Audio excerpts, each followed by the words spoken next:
যখন দুনিয়াতে থাকবো না আপনি পাগলের মতো হয়ে যাবেন, কান্না করবেন, গোসল ঠিক মতো করবেন না। আমি চাই আপনাকে সেইবারের মতো আমার নিজ হাতে গোসল করায় দিতে। কন্যা সুবহানাল্লাহ। হযরত হাসান হুসাইন যখন চলে গিয়েছেন কবরের সামনে, গিয়ে বলে আসসালামু আলাইকা ইয়া রাসূলুল্লাহ ইয়া হাবিবাল্লাহ। আল্লাহর নবী বিশ্ব নবীর কবরের সামনে সালাম দেয়। আল্লাহর নবী কবর থেকে উত্তর দিয়ে বলে, হাসান রে, এই হুসাইন, নানার কবরের পাশে পড়ো, তুমি আসতে পারবা? আজকে যাও তোমার মায়ের কাছে যাও, মাকে শেষবারের মতো দেখো। আজকের পরে মাকে আর দুনিয়ার জমিনের ভিতরে পাইবা না। কন্যা আল্লাহু আকবার। আল্লাহর নবী বিশ্বনবী রাহমাতুল লিল আলামিনের কলিজার টুকরা হযরতে ফাতেমা রাদিয়াল্লাহু আনহা যখন দুনিয়া থেকে বিদায় নিয়ে চলে যাবেন, ফজরের নামাজের সময় হযরতে ফাতেমা রাদিয়াল্লাহু আনহা তাহাজ্জুদের সময় রমজান মাসে উঠে গিয়েছেন। উঠে গিয়ে তিনি সাহরি খাইছেন। সাহরি খাওয়ার পর হযরতে ফাতেমা রাদিয়াল্লাহু আনহা নামাজ আদায় গিয়েছেন। হযরত আলী রাদিয়াল্লাহু আনহু চলে গিয়েছেন মসজিদে নামাজ পড়ার জন্য। নামাজের পরে আলী রাদিয়াল্লাহু আনহু বাড়ি থেকে চলে আসছেন। এসে তিনি দেখেন ফাতেমা কয়েকদিন অসুস্থ, এই জন্য আজকে একটু সুস্থ মনে হচ্ছে। একটা দৌড় দিয়ে তিনি ঘরের ভিতরে গেলেন। যাওয়ার পরে যাই নামাজের সামনে গিয়া তিনি টাকা দেখেন ফাতেমা যাই নামাজের ভিতরে নাই। কোন আল্লাহু আকবার। ফাতেমা রাদিয়াল্লাহু আনহার একটা নিয়ম ছিল, উনি ফজরের নামাজ পড়ার পরে ওই জায়গায় বসে জিকির তাসবিহ তাহলিল পড়া, যখন সূর্য উঠত 4 রাকাত নামাজ পড়তেন, ইশরাকের নামাজ পড়তেন 4 রাকাত। আল্লাহর নবী বলেন, যদি কোনো ব্যক্তি মসজিদে গিয়ে ফজরের নামাজ জামাতে পড়ে, আল্লাহ তাআলা অর্ধেক রাত্র ঘুমায় থাকলো ইবাদতের নেকি দান করেন। কারণ সুবহানাল্লাহ। আর যদি কোনো ব্যক্তি ঈশার নামাজ এবং ফজরের নামাজ জামাতে পড়ে, আল্লাহ তাআলা সারা রাত ওই ব্যক্তি ঘুমায় গেল সারা রাত নফল ইবাদতের নেকি তারা আমল নামার ভিতরে লিখে দেয়। কারণ সুবহানাল্লাহ। আল্লাহর নবী বলেন, যদি কোনো ব্যক্তি ফজরের নামাজ পড়ে, কোন মা বোন কোন পুরুষ ওই জায়গায় বৈশা যদি 20 মিনিট দেরি কইরা জিকির আজকার কইরা যদি 4 রাকাত নামাজ পড়ে, আল্লাহ তাআলা হাজ্জাইনি ও উমরাতাইনি, তাকে 2টা কবুল হজ এবং 2টা কবুল উমরার নেকি দান করেন। কোন সুবহানাল্লাহ। আলী রাদিয়াল্লাহু আনহু বাড়িতে এসে দেখেন ফাতেমা রাদিয়াল্লাহু আনহা যাই নামাজের ভিতরে নাই। তাই নামাজে বৈশা প্রত্যেকদিন তিনি ওই সূর্য উঠার পরে 4 রাকাত আওয়াবিনের নামাজ না পড়ে, ইশরাকের নামাজ না পড়ে উঠতেন না। কিন্তু ওই দিন তিনি যাই নামাজে আশ্চর্য হয়ে গেলেন, কিরে ফাতেমা কোথায় গেল? বাইরে চলে গেলেন, গিয়ে দেখলেন একবার কাপড় ভিজায় রাখতে। আল্লাহু আকবার কর। একটু দূরে গিয়ে দেখেন একবার অনেক খামির তিনি রুটি তৈরি করার জন্য গুছায় রাখছেন। পাশে গিয়ে দেখেন অনেক পানি তিনি গরম করেছেন। আশ্চর্য হয়ে গেলেন, আমার বিবি আজকে প্রায় 15টা দিন অসুস্থ, এত রুটি কার জন্য বলেন তো? রমজান মাসে রুটি কি সকালবেলা বানায় না দুপুর বেলা বানায়? রমজান মাসে রুটি কোন সময় বানায়? বিকালে বানায় না? সকালে রুটির অনেক খামির তৈরি করা, অনেক পানি গরম করা, অনেক কাপড় ভিজায় রাখছে। ফাতেমা অসুস্থ, আবার তিনি ইবাদত আজকে করেন না, কারণ কি? একটা দৌড় দিয়ে তিনি চলে গেলেন ঘরের দিকে, একটা দৌড় দিয়ে তিনি চলে গেলেন রান্নাঘরের দিকে। একটা বলছেন হযরত আলী রাদিয়াল্লাহু আনহু চলে গেলেন রান্নাঘরের দিকে। যাওয়ার পর দেখেন ফাতেমা ঠিক মতো দাঁড়াইতে পারে না। ফাতেমাকে বলল, ফাতেমা তুমি আজকে 15টা দিন অসুস্থ, এত পানি কেন গরম করছো? এত কাপড় চোপড় কেন ভিজায় দিলা? এত খামির কেন তৈরি করো? ফাতেমা রাদিয়াল্লাহু আনহা 2টা চক্ষু দিয়ে দরদর করে অশ্রু ছেড়ে দিয়েছে। ছেড়ে দিয়ে বলতে, আমি গো সকলের থেকে সব কিছু গোপন করা যায়, কিন্তু আপনার কাছে গোপন করব না। আজকে আমি সারি খাওয়ার পরে, আজকে রমজান মাস, একটু যখন সারি খাওয়ার পরে ঘুমাইতে গিয়েছি, আমার বাবা আমার স্বপ্নের ভিতরে আসছে, এসে বলে, মা রে, আজকে তুমি সারি খাইছো দুনিয়ায়, ইফতার তোমার দুনিয়ায় হবে না, ইফতার করবা হাসরের ময়দানে তোমার বাবার সাথে জান্নাতে। কোন সুবহানাল্লাহ। মা বোনের একটু মনোযোগ দিয়ে শুনেন, এত দামি ইবাদত চাই না। ফাতেমা বলেন, ওগো স্বামী, এই কথা বলার সঙ্গে সঙ্গে আমি কান্না করছে, ফাতেমা রে, তুমি মদিনার ভিতরে সব থেকে সুন্দরী মহিলা, মক্কার সব থেকে সুন্দরী, কোটিপতিরা তোমাকে বিবাহের জন্য প্রস্তাব দিয়েছেন, তোমার বাবা আমার সাথে তোমাকে বিবাহ করেছে, তোমাকে জীবনে কোনো কিছু দিতে পারি নাই, কখনো তুমি আমার কাছে কোনো কিছু চাও না, আমি দিতে না পারলে তুমি কষ্ট পাইবা। ওগো ফাতেমা, আজকে তুমি যখন দুনিয়া থেকে বিদায় নিন, আমি কিভাবে থাকবো? অনেক কাপড় ভিজাইছেন, অনেক খামির তৈরি করছেন রুটি বানানোর জন্য, অনেক পানি গরম করছেন। হযরতে আলী রাদিয়াল্লাহু আনহু বলেন, ওগো ফাতেমা, ইন্তেকালের দিন কেউ কি এত পানি গরম করে, কেউ কি এত খামির তৈরি করে, কেউ কি এত কাপড় চোপড় ভিজায় দেয়?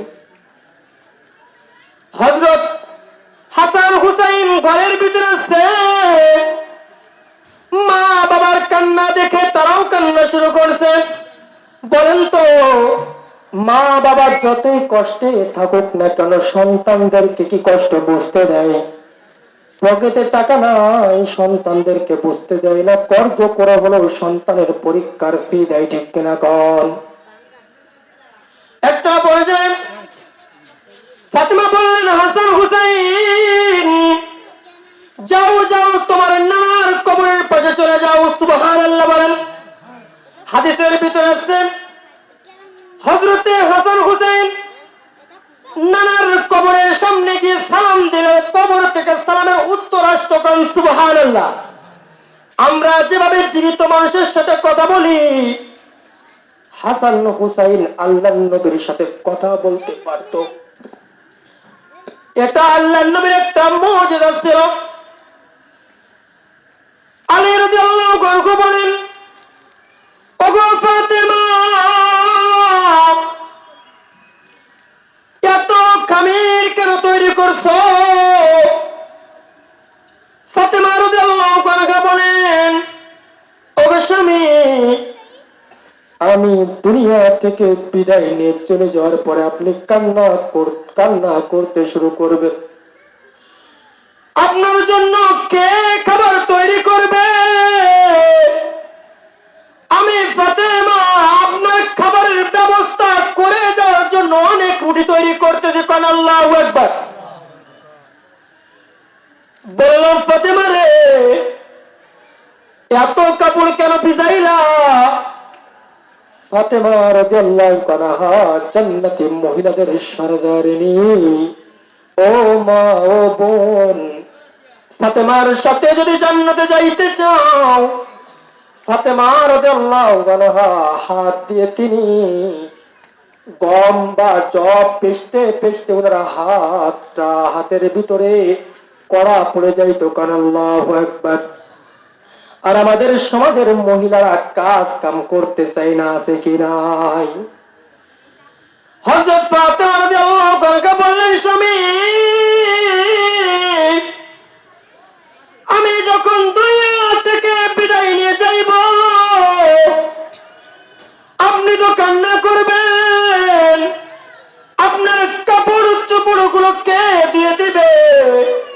এই জন্য আমার ইন্তেকালের দিন আমি বেশি করে আপনার জন্য কাপড় ধুয়ে দিয়ে যাচ্ছি। কন্যা আল্লাহু আকবার।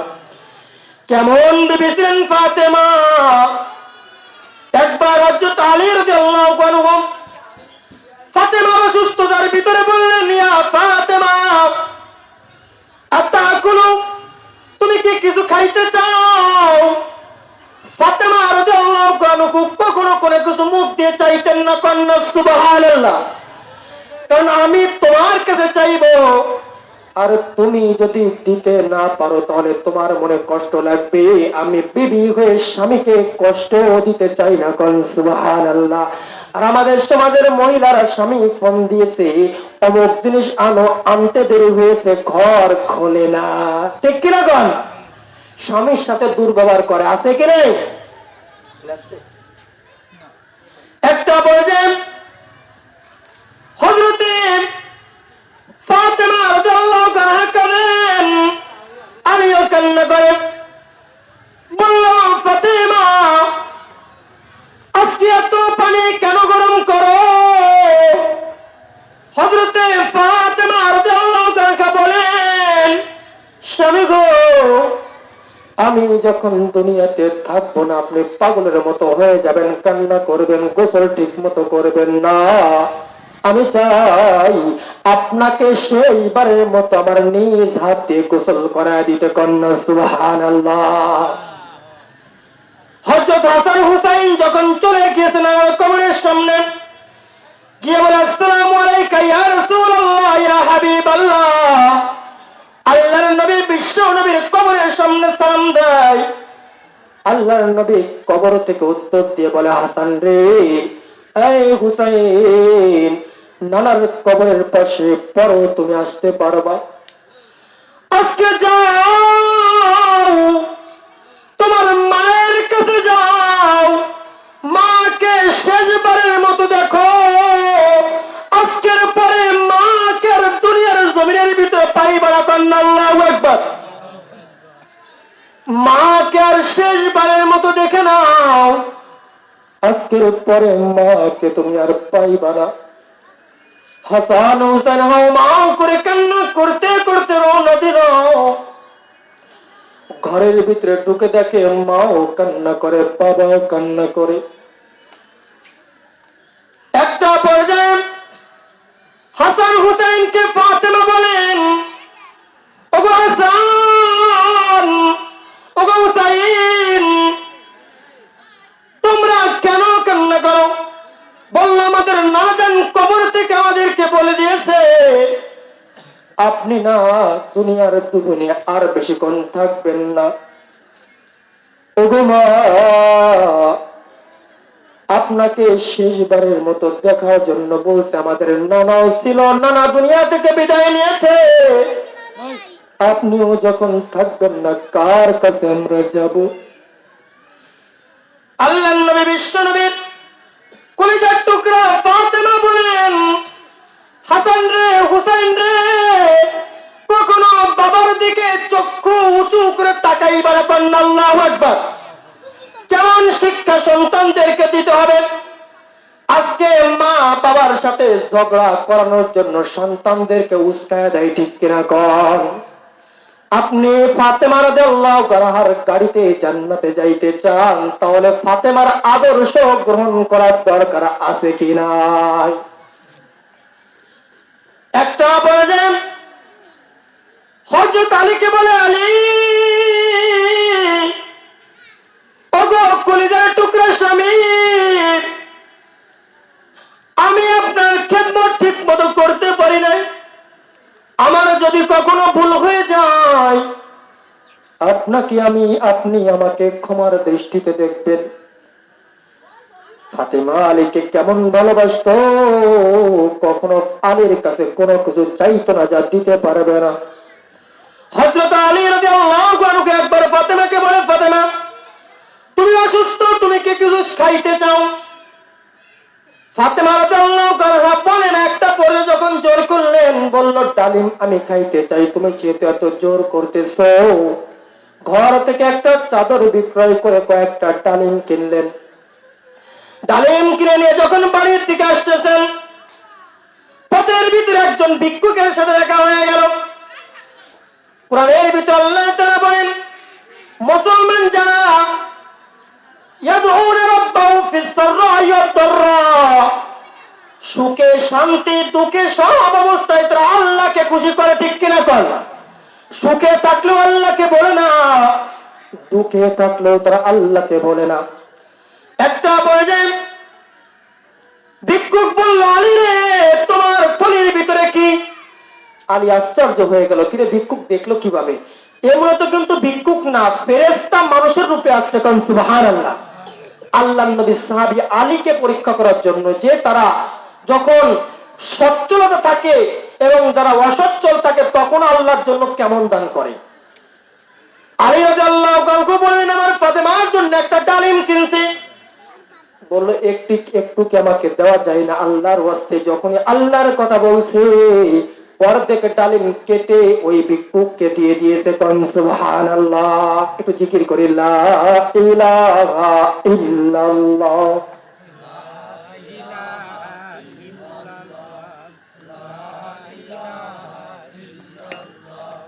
লা ইলাহা ইল্লাল্লাহু মুহাম্মাদুর রাসূলুল্লাহ। অর্ধেক ডালিম খাওয়ার পরে দেখবেন ফকিররা যার কাছে পাই বেশি যায়, ঠিক কিনা কন? বাড়িতে আইসে একটা জিনিস দিয়েছেন, বললো, মা রে যদি একটু খাবার দিতা, ঠিক কিনা কন? একটা পর্যায়ে ফকির বলতেছে, একটু ভালোই লাগে, যদি বাকি ডালিমটাও দিতেন তাও তো আরো ভালো লাগতো। সুবহানাল্লাহ কন। আল্লাহর রাস্তে যখনই বলছে, আল্লাহর নাম আলীর কাছে সবার থেকে বেশি কি বেশি না? বাকি ডালিমটাও দিয়ে দিয়েছি। যখন ঘরের দিকে ফিরছে, কাছে আর ডালিম নাই। দরজা খুলছে, ফাতেমা রাদিয়াল্লাহু আনহা কোনো প্রশ্ন করেন নাই। কোন সুবহানাল্লাহ। আমাদের সমাজের মহিলারা, তোমার ঘরে এসে আমার জীবনটাও শেষ হয়ে গেল, যৌবনও শেষ হলো, জীবনে কিছুই পালাম না। কারণ নাউযুবিল্লাহ। আল্লাহ নবী, এই কারণে জাহান্নামের ভিতরে সব থেকে বেশি মহিলাদেরকে পুরানো হবে। কারণ নাউযুবিল্লাহ। দুইটা কারণে। এক নাম্বার, লিতাকফুরনাল আশিরা, স্বামীর অবাধ্য, স্বামী যতই দিক না কেন কিছুই দেয় নাই, ঠিক কিনা কন? আর একটা হলো লিতাকসুনাল লানা, প্রচুর লানত করে। আল্লাহ ওর মাথার উপরে ঠাডা ফেলাইতে পারে না, আল্লাহ করে দেখে না, ঠিক কিনা কন? এই দুইটা অভ্যাস মহিলাদের ভিতরে বেশি। একটা পর্যায়ে কিছুক্ষণ পরে হযরত আলী বলে, ফাতেমা, তোমার জন্য একটা ডালিম কিনেছিলাম, এই অবস্থা। ফাতেমা রাদিয়াল্লাহু আনহা আলহামদুলিল্লাহ বললেন। কোন সুবহানাল্লাহ। বলল, আলহামদুলিল্লাহ কেন বললেন? ফাতেমা বলেন, আল্লাহর নাম বলার পরে যদি ওই ডালিমটা ফকিরকে না দিয়া আমার জন্য আনতেন, আমি মনে করতাম আমার নবী, আমার বাবা আমার জন্য যোগ্য স্বামীর ব্যবস্থা করেন নাই। কোন সুবহানাল্লাহ। আপনি যেহেতু আল্লাহর জন্য দান করছেন, এখন আমি বুঝলাম আমার বাবা আমার জন্য যোগ্য স্বামীর ব্যবস্থা করেছে। কোন সুবহানাল্লাহ। কিছুক্ষণ পরে শুয়ে আছে, হঠাৎ করে দরজায় কটকট আওয়াজ হয়। আলী রাদিয়াল্লাহু আনহু দরজা খুলে দিলেন। এক riwayate পাওয়া যায়, হযরত সালমান ফারসি রাদিয়াল্লাহু আনহু তিনি ডালিম নিয়ে হাজির হয়ে গিয়েছেন। সুবহানাল্লাহ। তা গুনতে গুনতে বলল, তোমার জন্য ডালিম আসছে। গুনে গুনে দেখেন 9টা। কয়টা? আলী বলে, না এটা আমার না, তুমি রাস্তা ভুল করেছো, নিয়ে যাও। বলো, না আপনার জন্য বানানো হয়েছে। আবার গুনে দেখেন 9টা। কয়টা? কয় না, আমার না, আমার 9টা হতে পারে না। তখন সালমান ফারসি বললেন, ও এই জাকার ভিতরে 10টা ধরে নাই, 9টা ভিতরে রাখছি, একটা আমার পকেটে আছে। সুবহানাল্লাহ। বলো, এবার আমার। বলো, আপনি বুঝলেন কিভাবে? তখন তিনি বলেন, আল্লাহ তাআলা কোরআনের ভিতরে বলেছেন, মান জাআ বিল হাসানাতি ফালাহু আশরু আমসালিহা। যদি কোন ব্যক্তি আল্লাহর জন্য 1 টাকাও দান করে, 1 টাকাও ফকিরকে দেয়, আল্লাহ তাআলা তাকে 10 গুণ ফিরায় দেয়। কোন সুবহানাল্লাহ। নগদে কয় গুণ দেয়? 10 গুণ। এই জন্য বাড়িতে ফকির মিসকিন আসলে ফিরায় দেওয়া যাবে। যা বলতেছিলাম, এইরকম ভালোবাসতেন আলীকে। আলী রাদিয়াল্লাহু আনহুকে বলেন, ফাতেমা, ওগো স্বামী, আমি তোমার কাছে কয়েকটা ওসিয়ত করব। আমি যখন দুনিয়াতে থাকবো না, আপনি ভালো দেখার একটা বিবাহ করে নেবেন। সুবহানাল্লাহ। আমাদের সমাজের মহিলারা হলে বলতো স্বামী আর বিবাহ যেন না করতে পারে। অনেকে দোয়া জিজ্ঞাসা করে, হুজুর এমন কোন দোয়া আছে যে এই দোয়া পড়লে আমার জান্নাতের ভিতরে আমার স্বামী হুর পাবে না? নাউজুবিল্লাহ। লাগলে স্বামী স্ত্রী দুজনে কথাই রাখবো, জাহান্নামে থাকবো, তারপরও সতীন ঢুকাবো না। নাউজুবিল্লাহ। কতটুক ভালোবাসছে, আমার ইন্তেকালের পরে আমার স্বামীর কাপড় কে ধুয়ে দিবে, আমার স্বামীর খাবার কে তৈরি করে দিবে, পানি কে গরম করে দিবে গোসলের জন্য, আমার আগেই ব্যবস্থা করে যাচ্ছেন। সুবহানাল্লাহ বলে। একটা বলেন ফাতেমা বলেন, ওগো স্বামী, আল্লাহর নবীর কলিজার টুকরা, আমি খাবার সব সময় কম কম খাই যাতে করে টয়লেটে দিনের বেলা যাওয়া না লাগে। রাত্রবেলা আমি টয়লেটে যাই, রাত্রবেলা আমি টয়লেটে যাই যাতে করে কেউ আমাকে দেখতে না পায়। কোন সুবহানাল্লাহ। এই যে একটা মাহফিল আয়োজন হয়েছে, অনেক মহিলাদেরকে দেখা যাচ্ছে পর্দা ছাড়া ঘুরে বেড়াচ্ছে, ঠিক কিনা কন? পর্দা করা ফরজ, মাহফিল নফল হতে পারে, ঠিক কিনা কন? এই জন্য পর্দায় থাকতে হবে। পর্দার দাম আছে কি নাই? বাজারে দেখবেন ইলিশ মাছ আছে, ঠিক কিনা কন? অন্য অন্য মাছ আছে, অন্য মাছের কেজির দাম 600 টাকা 800 টাকা, ইলিশ মাছের কেজির দাম 2000 টাকা, ঠিক কিনা কন? কেন কন তো? এই মাছটা পর্দা নদীতে থাকে। সুবহানাল্লাহ কন। তা পর্দায় থাকলেও তার দাম কি হয়ে যায়? বেড়ে যায়, ঠিক কিনা কন? পর্দায় থাকলে তার দাম কম না বেশি? বেশি। যা বলতেছিলাম, একটা পর্যায়ে বলে, স্বামী দুনিয়াতে কোন পর পুরুষ আমাকে কখনো দেখে নাই। ইন্তেকালের পরে বেশি লোকদেরকে আপনি ডাকবেন না। রাত্র বেলায় যেই কয়জন আমার পরিচিত আছে, আপনার 2টা সন্তানকে নিয়ে জানাজা দিয়ে আমাকে কবরে রাখবেন। যদি মানুষের সামনে আপনি আমাকে উপস্থিত করেন, মানুষ ইন্তেকালের পর দেখবে আল্লাহর নবীর মেয়ে কতটুক খাটো ছিল। কোন সুবহানাল্লাহ। কতটুক মোটা ছিল। ফাতেমা রাদিয়াল্লাহু আনহা ইন্তেকালের পরে উনার ওই যে খাটিয়ার উপরে একটা নাউজ দিয়ে দেওয়া হয়েছিল, এই নাউজটা হলো, এটা হলো ফাতেমার সুন্নাত। কার সুন্নাত? দেখবেন মহিলারা মারা গেলে উপরে কি দিতে হয়? একটা নাউজ দিয়ে দেয় বা একটা পর্দা দিয়ে দেয়, ঠিক কিনা কোন? একটা বলে যায়, হযরত ফাতেমা রাদিয়াল্লাহু আনহা বললেন, আপনি কোন পুরুষকে ডাকবেন না। এমন অবস্থায় মারা গেল। ইন্তেকাল যখন হয়ে গেল, ঘরের ভিতরে কান্নার রোল পড়ে গিয়েছে। হযরত আলী রাদিয়াল্লাহু আনহু মসজিদে নববীর পাশে তিনি কবর খনন শুরু করেছেন। একা একা রাত্রিবেলায় গিয়ে, আমাদের তো গোরস্থানের পাশে যাইতেই ভয় লাগে, ঠিক কিনা কন? কিন্তু বিবিকে কত ভালোবাসে, বিবির জন্য স্বামী কবর খনন করেছে। কোন সুবহানাল্লাহ।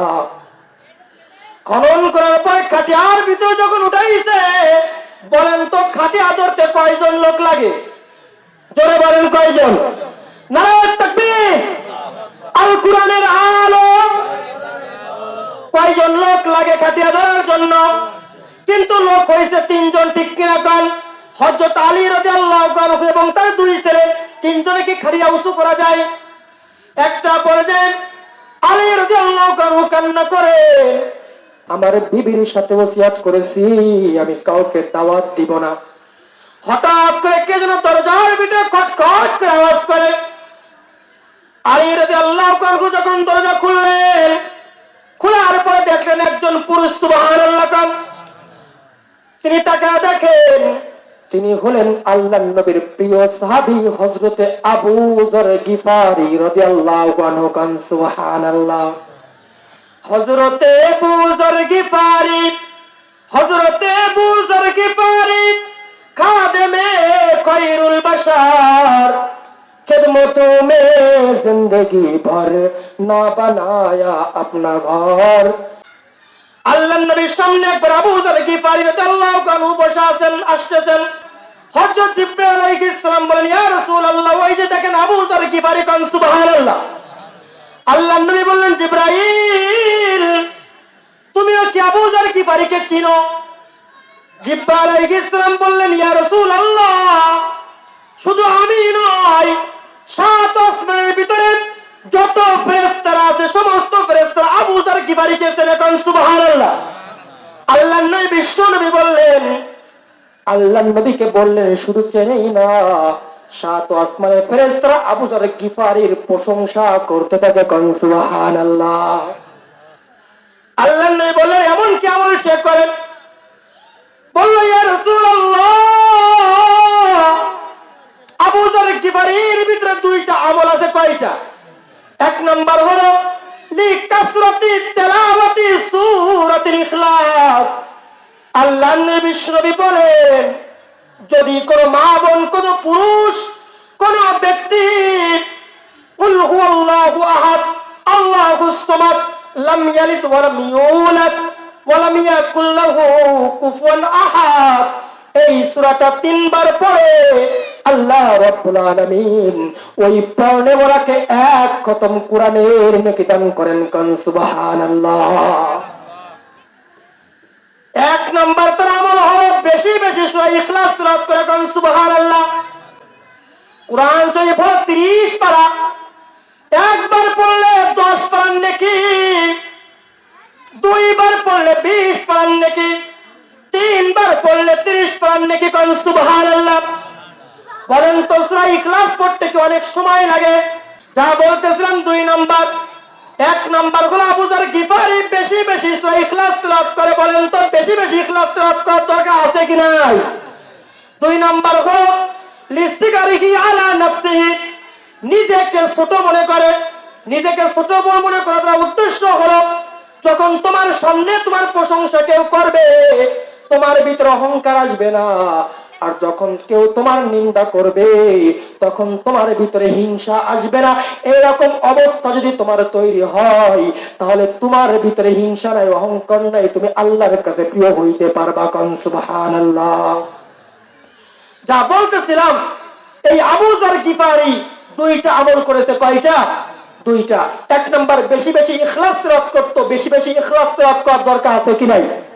দুই নাম্বার নিজেকে ছোট মনে করা। কি মনে করা? নিজেকে ছোট মনে করলে সমাজের ভিতরে অসঙ্গতি, দ্বন্দ্ব, ফাসাদ হবে না, ঠিক কিনা? কোন আমার এত বড় কথা বললো, বাঘের মতো আমার 4টা ছেলে আছে, এই বাইতে গেল, ঠিক কিনা? কোন সারা এলাকার ভিতরে আগুন ধরে গেল। যা হোক, ঘরের সামনে যখন হযরত আবু যার গিফারি আসলো, আলী রাদিয়াল্লাহু আনহু আশ্চর্য হয়ে গেলেন। আয় আবু যার গিফারি, লিমাযা জিতা, কেন আসলাম? তোমাকে কে আসার জন্য বলছে? এমন সময় হযরত আলী রাদিয়াল্লাহু আনহুর সামনে আবু যার গিফারি বলল, আল্লাহর নবী বিশ্ব নবী আমাকে স্বপ্নের ভিতরে দেখা দিয়েছেন, কোন সুবহানাল্লাহ। আল্লাহর নবী বলছেন, আবু যার, আমার সাহাবী, আমার জামাই আলী আমার মেয়ের সাথে অঙ্গীকার করেছে জানাজার নামাজ পড়ানোর জন্য লোকদেরকে ডাকবে না। 3 জন মিলে তারা খাটিয়া নিতে পারতেছে না, অতি দ্রুত তুমি চলে যাও, যাওয়ার পরে ওই খাটিয়া নিয়ে তাকে কবরের দিকে নিয়ে যাও, কোন সুবহানাল্লাহ। এই জন্য হযরত ফাতেমা রাদিয়াল্লাহু আনহাকে 4 জনে নিয়ে তারা কবরস্থ করে দিলেন, কোন সুবহানাল্লাহ। এই জন্য মা বোনদেরকে বলতেছি, আপনারা যার গাড়িতে চড়ে জান্নাতে যাবেন, যার পিছনে পিছনে জান্নাতে যাবেন, তিনি ইন্তেকালের পর পর্দাকে ভরে নাই। আজকে আমাদের সমাজের মহিলাদের ভিতরে পর্দার ব্যাঘাত ঘটতেছে কি ঘটতেছে না? এই জন্য আপনারা যদি ওই ফাতেমার সাথে জান্নাতে যাইতে চান, ওনার গুণ কি ছিল? স্বামীকে কখনো খুঁটা দিত না, ঠিক কিনা? কোন ওনার গুণ ছিল ইন্তেকালের আগে স্বামী এরপরে কি করবে তার জন্য কাজ গুছায় রেখে যাইতো। এই জন্য স্বামীর খেদমত করা, ঠিক কিনা বলেন?